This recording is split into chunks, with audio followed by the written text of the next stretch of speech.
दिव्या की एक टांग में हल्का सा लंगड़ापन था, जिसकी वजह से उसकी शादी नहीं हो पाती थी।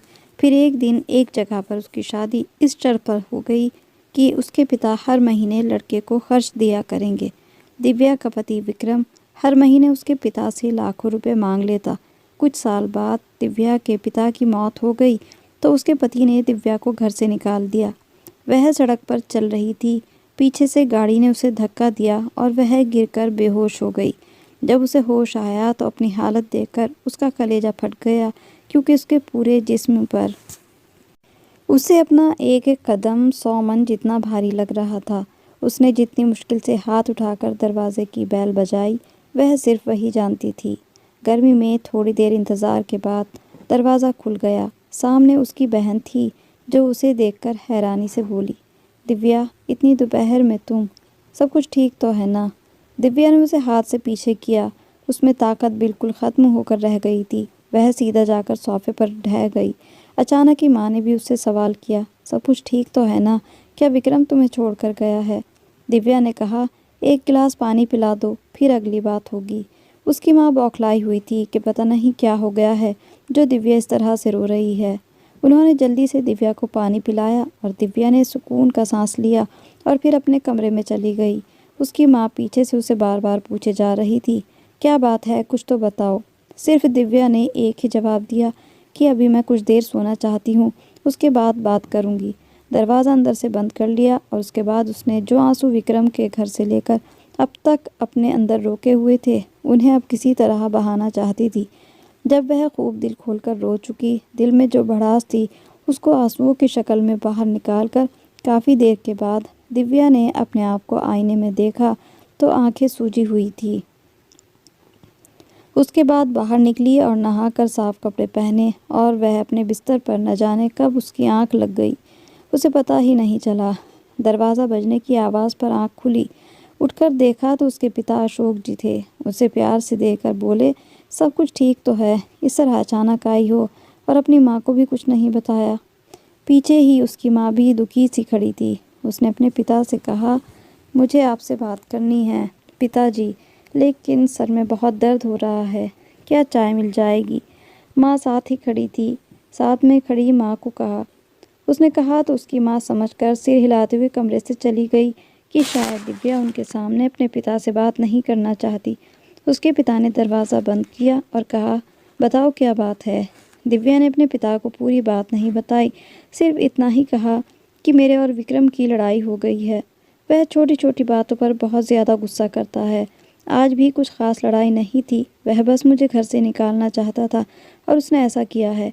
मैं उसके साथ नहीं रहना चाहती, अब मुझे आज़ादी चाहिए। उसके पिता हैरत से दंग रह गए, फिर कुछ रुककर बोले, जानती हो कितनी मुश्किल से तुम्हारी शादी की है और अब ये लोग बहुत बातें करेंगे। दिव्या ने कहा, मुझे बातों की परवाह नहीं, बस अब मुझे इस रिश्ते से आज़ादी चाहिए। उसके पिता ने साफ मना कर दिया कि यह तो किसी हाल भी नहीं हो पाएगा। तुम्हें 1-2 दिन यहीं रहो, फिर घर चली जाना, तब तक विक्रम का गुस्सा भी ठंडा हो जाएगा। दिव्या चुप हो गई। ऐसा ही हुआ। 2 दिन बाद विक्रम उनके घर आया। उसके पिता भी घर पर ही थे। ऊंची ऊंची पिता से बातें करने लगा तो पिताजी ने उसे समझदारी से बात करने का कहा, जिस पर वह भड़क गया और बोला, मैं अभी आपकी बेटी को यहीं हमेशा के लिए छोड़ जाऊंगा। दिव्या को विक्रम की फितरत का कुछ कुछ तो अंदाज़ा हो गया था, लेकिन वह इस तरह मुंह फाड़कर 8 लाख रुपए मांगेगा, इस बात का दिव्या को ज़रा भी अंदाज़ा नहीं था। दिव्या ने कहा, ठीक है, दे दो तलाक। लेकिन उसके पिता ने दिव्या को चुप कराया और बोले, ठीक है, मैं दे दूंगा, 2 दिन में तुम्हें पैसे मिल जाएंगे। अब तुम घर जाओ और कल आकर दिव्या को भी अपने साथ ले जाना। यह सुनकर विक्रम बड़ा खुश हुआ और वहाँ से चला गया। दिव्या ने अपने पिता से पूछा, कहाँ से देंगे आप पैसे? वह दुखी होकर बोला, प्लॉट पड़ा है, बेच दूंगा।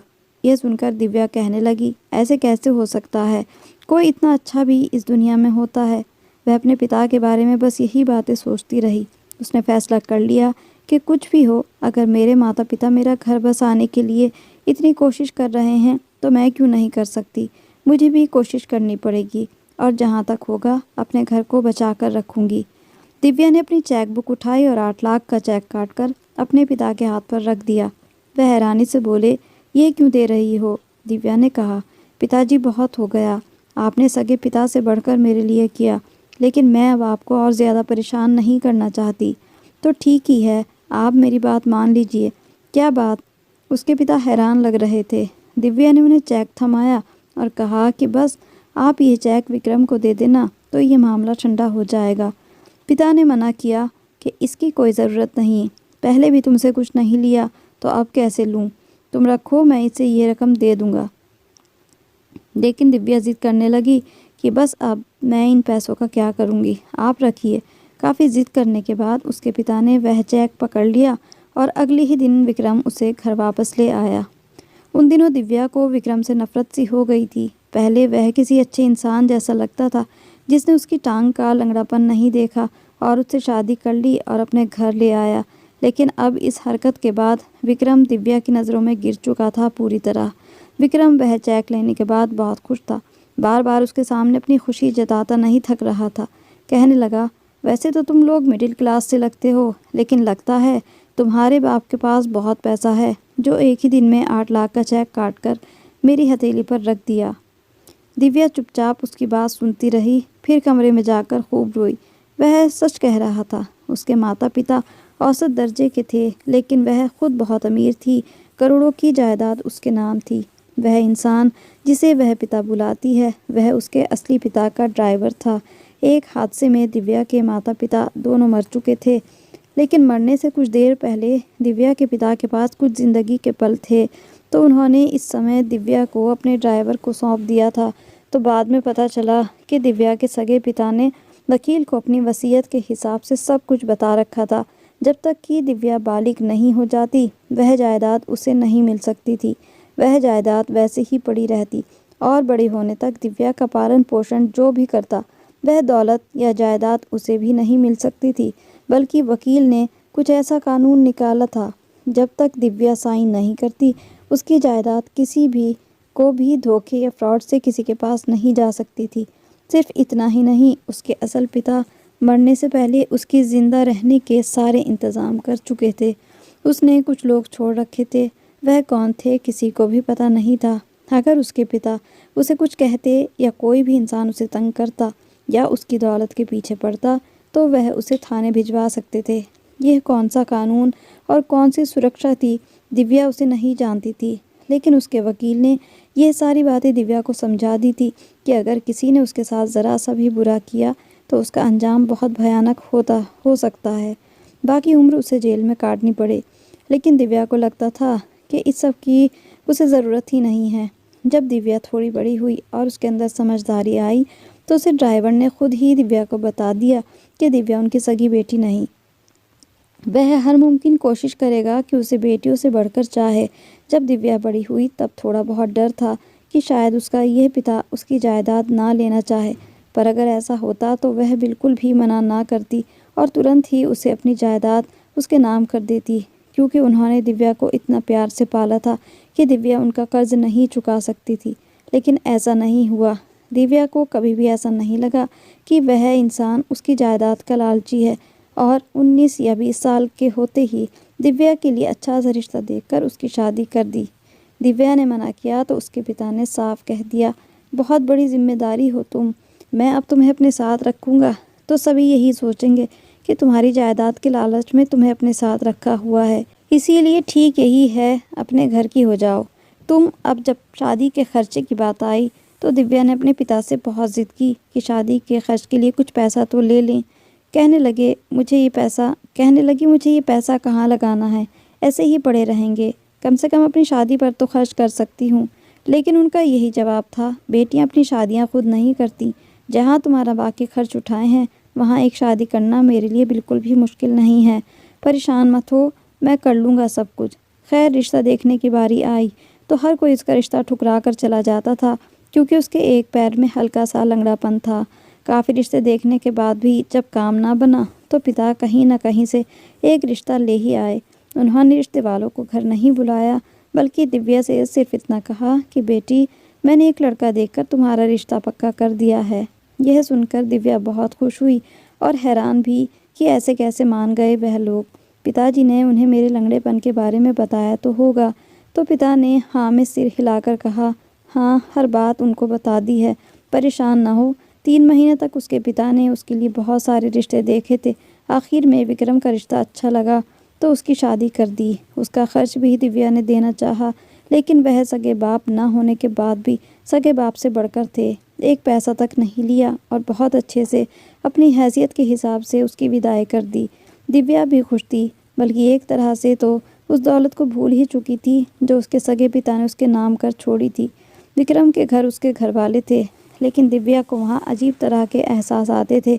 जब जब दिव्या उनके पास जाती तो वह अलर्ट होकर बैठ जाते और उसके बारे सदके जाते, जैसे कोई ड्रामे की फिल्म की शूटिंग के लिए उन्हें एक्शन बोल दिया जाता था। लेकिन विक्रम का बर्ताव ठीक था, ना बहुत ज़्यादा मोहब्बत, ना ही कोई ख़ास दिखावा। वह लिए दिए अंदाज में रहता, लेकिन उस सब के बाद भी दिव्या सुकून से थी, क्योंकि उसके लिए विक्रम के घर वालों से ज़्यादा अहमियत विक्रम रखता था। शादी में मिले कुछ गिफ्ट्स और रुपयों को उसने अपनी सास को दिया तो वह निहाल हो गई। उसे खुद से लिपटा लिया और दुआएं देने लगी। दिव्या खुद परेशान हो गई कि पैसे देकर मैंने कहीं कोई गलती तो नहीं कर दी। अभी वह उनके पास ही बैठी थी जब विक्रम घर वापस आया और उसे अपनी माँ के साथ इतना खुशी देखा तो अचानक से रुका और पूछा, क्या बात है माँ, आज ज़्यादा प्यार नहीं आ रहा बहू पर?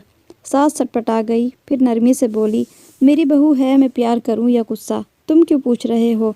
जाओ जाकर कपड़े बदल लो। जल्दी से वह सिर हिलाकर चला गया। उसके जाते ही सास ने दिव्या से कहा, यह विक्रम को मत बताना। और तभी विक्रम ने दिव्या को कमरे में बुलाया कि कपड़े निकाल दो। दिव्या वैसे ही कमरे में गई तो विक्रम ने कपड़ों के बजाय उसे तीखे अंदाज में पूछा, क्या हो रहा था बाहर? दिव्या ने सब बता दिया कि पैसे दिए हैं माँ को और वह मुझे मना कर रही थी कि आपको ना बताऊं। यह सुनकर उसके माथे पर बल पड़ गए और वैसे ही कमरे से बाहर निकला। दिव्या ने खिड़की से देखा तो वह माँ से पैसे वापस लेकर बाहर जा चुका था। उसके जाते ही सास का मुंह बन गया।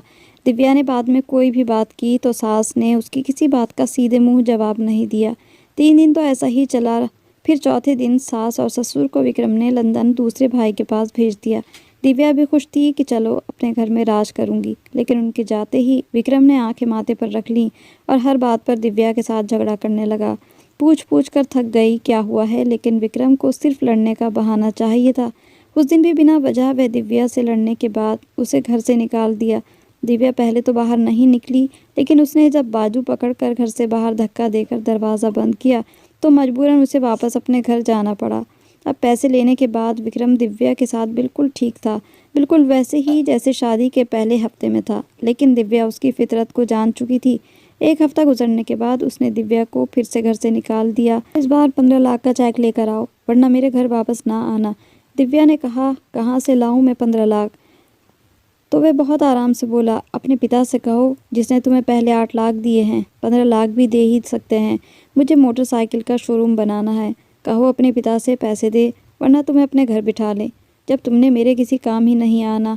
तो दिव्या को इस बात पर बहुत गुस्सा आया। इस बार उसने अपना सामान पैक किया और घर वापस आ गई। उसके पिता ने पूछा तो दिव्या ने कहा, वही पुराना राग है, मैं उसे पैसे दूं, इस कदर लालची है वह। पिता ने फिर से कहा, बस बेचता हूँ वह प्लॉट और एक बार ही तगड़ी रकम उसके हाथ पर रख दूंगा ताकि वह बार बार तुम्हें परेशान ना करे। दिव्या हैरान रह गई। भला कोई इतना अच्छा भी हो सकता है? लेकिन मेरे पिता की जीती जागती मिसाल मेरे सामने थी। मैंने कहा, आप रहने दो, मैं संभाल लूँगी, और अगले दिन ससुराल वापस आ गई। विक्रम जैसे ही उसकी वापसी का इंतज़ार कर रहा था, उसकी शक्ल देखकर जल्दी से बोला, बताओ लाई हो पैसे? दिव्या ने दरवाजे में खड़े खड़े पर्स से 20 लाख का चेक निकाल कर उसकी हथेली पर रख दिया और घर में आ गई। वह बहुत खुश हो रहा था, जबकि उसका दिल चाह रहा था कि वह इस इंसान को जान से मार दे जिसने उस पर एहसान किया तो उसका बदला इतने बुरे तरीके से ले रहा है। बेख्तियार दिव्या ने अपनी लंगड़ी टांग को देखा और खामोश आंसू आंखों से बह निकले। सोचने लगी, अगर यह लंगड़ापन मेरी टांग में ना होता तो कोई गरीब ही सही, कम से कम कद्र करने वाला इंसान तो मुझसे शादी कर लेता। किसी का मुझ पर कोई एहसान तो ना होता जो आज विक्रम करके सूद समेत वापस ले रहा है। अब यह मामला तो शुरू हो गया। लगभग 2 साल हो गए और इसी तरह विक्रम उसे बहुत ज़्यादा पैसे ले चुका था। दिव्या ने अपनी जायदाद तक बेच दी सिर्फ उसे पैसा देने की खातिर। वह बहुत खुश रहता, कोई कामकाज भी नहीं करता था। 2 सालों में उसके पिता ने किसी और औलाद का ना तो रिश्ता देखा और ना ही शादी की। जबकि दिव्या बार बार यही कहती थी कि अब रिश्ता देख लो, छोटी की शादी कर दो, लेकिन वहाँ उसकी बात सुनने वाला कोई नहीं था।